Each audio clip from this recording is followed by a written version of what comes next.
Olá, a paz do Senhor Jesus. O título do nosso vídeo de hoje é: Não atribua a sua culpa ao outro. Acompanhe comigo aquilo que o Espírito Santo de Deus tem para falar ao seu coração mais uma vez nesse vídeo da série Cheios do Espírito Santo.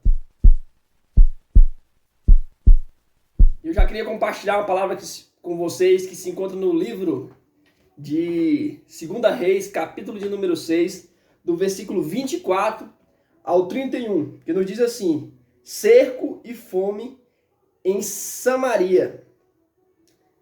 Que diz assim: depois disto, Ben-Hadad, rei da Síria, ajuntou todo o seu exército, subiu e cercou Samaria.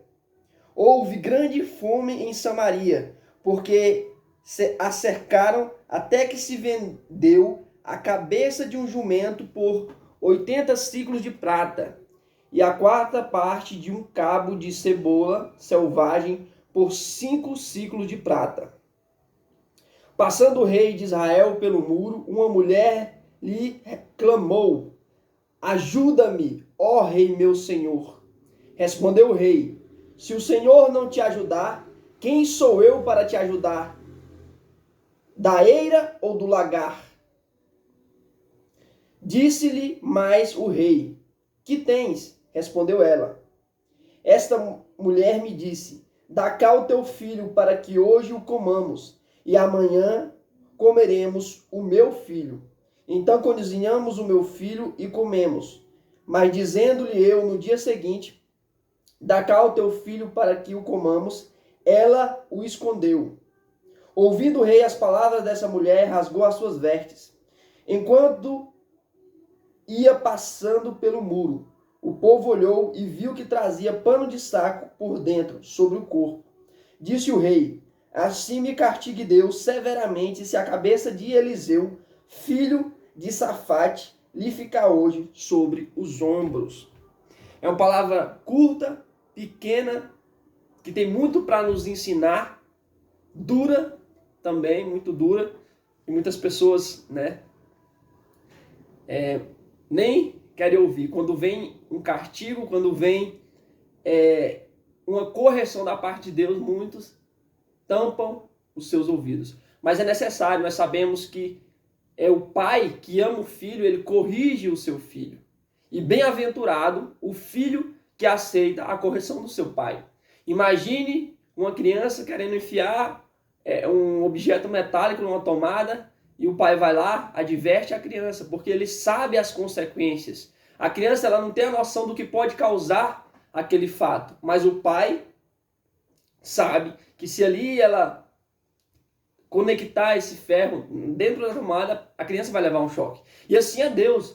Deus ele vê muito além do que nós podemos entender, e ele nos corrige. E essa palavra, ela vem para nos ensinar, ela vem para trazer uma correção, para que nós possamos cada dia mais e mais ser cheios do Espírito Santo de Deus. Nós vemos que o rei Ben-Hadad, o rei da Síria, ele cerca a cidade de Samaria. Naquela época, as cidades eram cercadas por muros, muros que iam de 10 a 15 metros de altura, porque naquela época havia guerra entre as nações. Então uma disputava, queria ganhar ou estar com o domínio sobre a outras nações, a outra cidade. Samaria, como eu falei nos outros vídeos, era a capital de Israel, que após a morte do rei Salomão, o povo de Israel se dividiu em duas partes, no Reino do Norte e o Reino do Sul. Reino do Sul formado por Judá e a tribo de Benjamim, cuja capital era Jerusalém. Israel formada por as demais tribos, as 10 tribos restantes, cuja capital era Samaria. Então, essa cidade, que era a capital de Israel, agora ela é sitiada, ela é cercada. Como eu falei, a cidade não é feita em muros, mas ali estavam as residências dentro daquele cerco, daquela cidade. E fora havia as plantações. Então o povo não plantava dentro daquela cidade cercada, murada. Eles plantavam fora. E quando o rei Ben-Hadad, ele vem, faz o cerco, eles não podiam, essas pessoas, o povo de Israel não podia sair para pegar alimento fora, porque a agricultura, o cultivo era realizado fora. Então ali eles passaram então a começar a escassez de alimento. É tanto que coisas imundas, como ele vai nos dizer, a palavra nos dizer, que tinha um preço alto, né, como a cabeça de um jumento, que era algo considerado algo imundo, e com um preço muito alto. Então a fome foi de tal maneira que, como nós vemos, a mulher, a própria mãe, comeu o próprio filho. Ou seja, o canibalismo é algo literal. E nós vemos que isso aqui é um cumprimento da palavra de Deus. Quando nós vamos lá para Deuteronômio, no capítulo de número 28, nós temos a palavra de Deus, quando Moisés estava trazendo ao povo o que eles deveriam fazer e o que eles não deveriam fazer quando adentrasse a terra prometida, a terra de Canaã. Nós vemos que ali há as bênçãos e as maldições. E as bênçãos seriam proporcionadas por Deus na vida do povo se eles obedecessem a Deus. E as maldições, pelo contrário, se desobedecessem. E aqui, o próprio Moisés, ele disse, lá na palavra, em Deuteronômio 28, que isso sim iria acontecer, caso ocorresse a desobediência do povo. A própria mãe desejaria comer o próprio filho. E foi o que aconteceu aqui, se cumprindo a palavra de Deus. Porque o povo se corrompeu. O povo estava se prostituindo com outros deuses, abandonando o Deus dos exércitos, o Deus que os tirou com o braço forte da terra do Egito.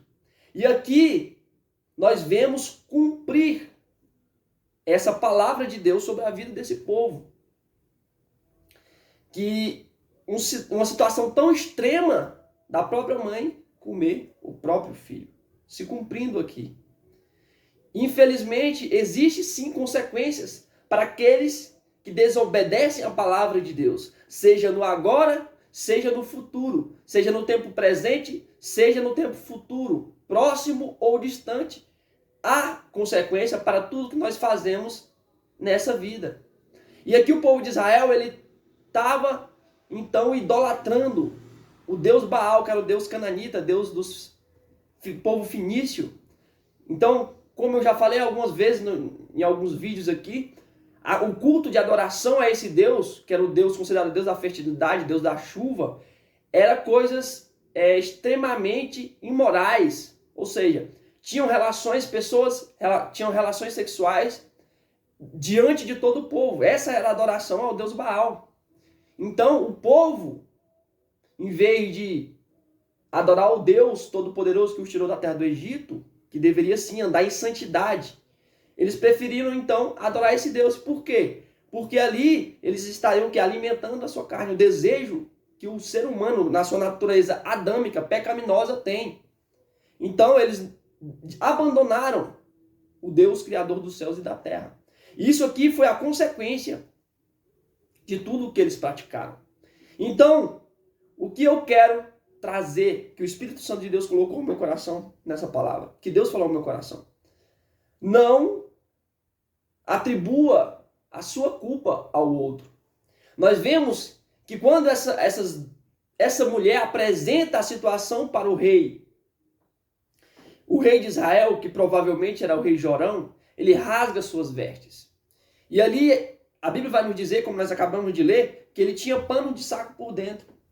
Mas nós não vemos um real arrependimento desse rei diante de Deus. A palavra de Deus nos diz: rasgai o vosso coração em vez de rasgar as vossas vestes. Porque o verdadeiro arrependimento, ele é manifestado dentro do nosso coração. Não em apenas ações externas, como foi o que aconteceu com o rei. Provavelmente o rei Jorão. Ele rasga as suas vestes e agora ele vai atrás de quem? Do profeta Eliseu.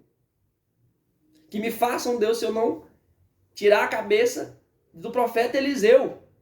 E o que nós observamos, seja no tempo passado da antiguidade, seja hoje, seja no tempo futuro, que as pessoas, quando a humanidade de maneira geral, aqueles que não têm ainda a visão espiritual, não foi ainda alcançado, não conhece ainda Jesus Cristo, eles vão atacar quem?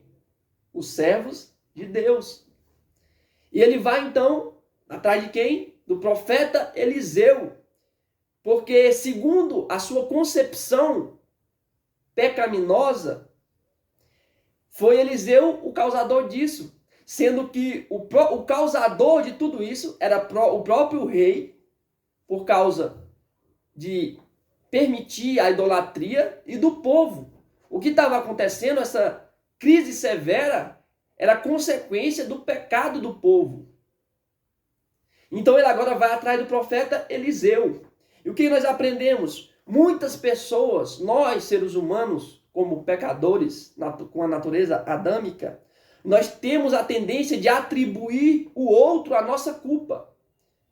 Aquilo que cabe a nós, nós passamos para o outro.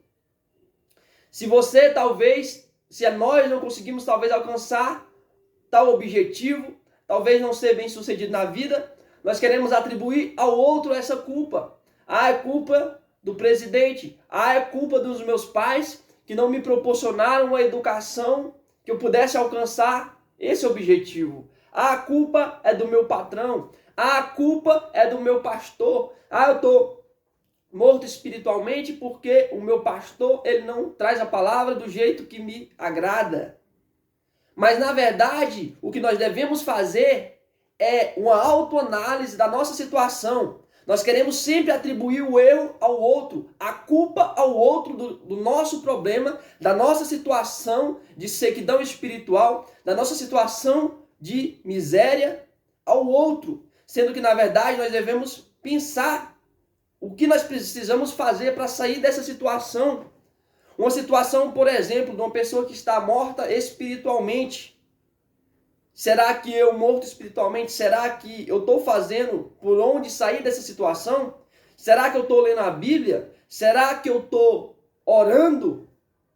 Será que eu estou participando dos cultos?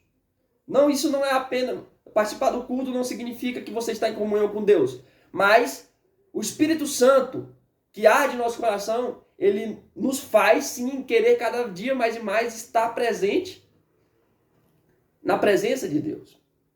Então, o que nós podemos aprender com essa palavra é que nós devemos olhar para nós mesmos, não acusar o outro.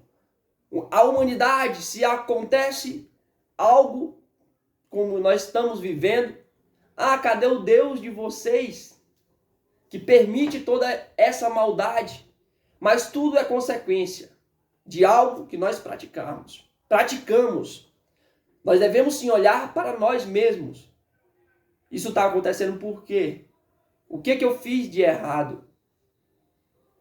Nós não devemos olhar para a vida do outro, para o outro, mas para nós mesmos. O que nós precisamos fazer para um país deixar de ser corrupto? Eu falo que os deputados, os políticos são ladrões, mas eu estou sonegando imposto, eu estou forjando informações talvez para receber um benefício que eu não me enquadraria se eu apresentasse informações que condizem com a minha realidade.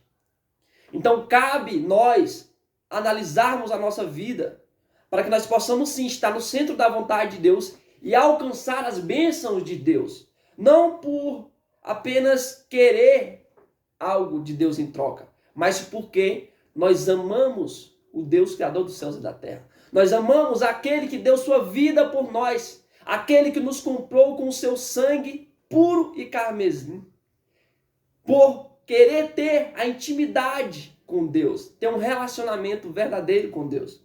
Então que essa palavra que Deus trouxe ao meu coração, que me ensinou, eu espero que você também aprenda, porque bem-aventurado é o filho que aceita a correção do Pai.